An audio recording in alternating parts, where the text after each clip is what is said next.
In the small, fog-covered town of Blackwood, there stood an old, decrepit mansion on the top of Blackwood Hill. The townsfolk called it the house on Blackwood Hill, but they whispered its name only in the darkest hours of the night.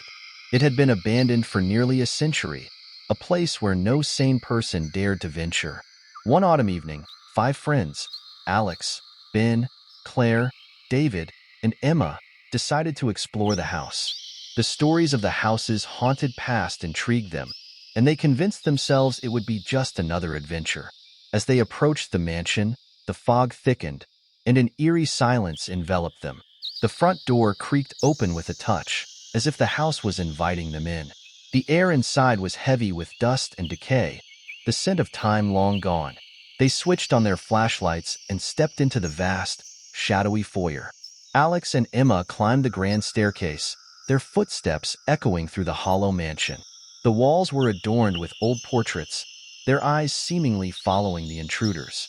At the end of the hall, they found a large bedroom.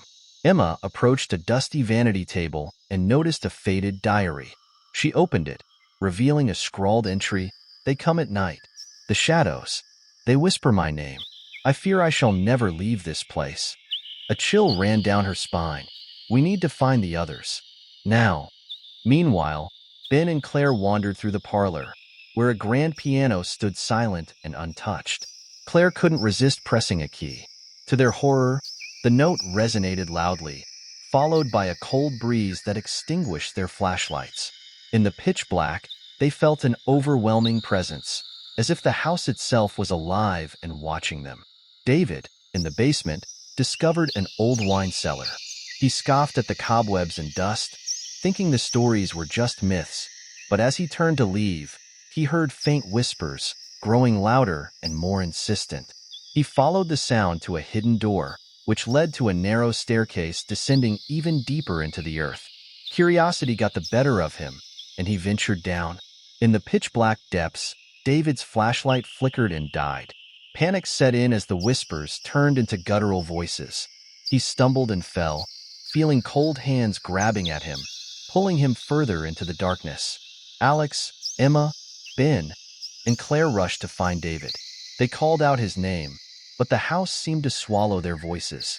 They found the open door to the basement and cautiously descended, their hearts pounding. At the bottom, they found David's flashlight, but no sign of him. They followed the narrow staircase, feeling an oppressive weight bearing down on them. Suddenly, the whispers began, echoing through the walls, louder and louder.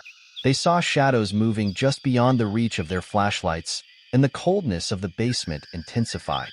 In the deepest part of the basement, they found an old, rusted iron door. As they approached, the whispers turned into screams.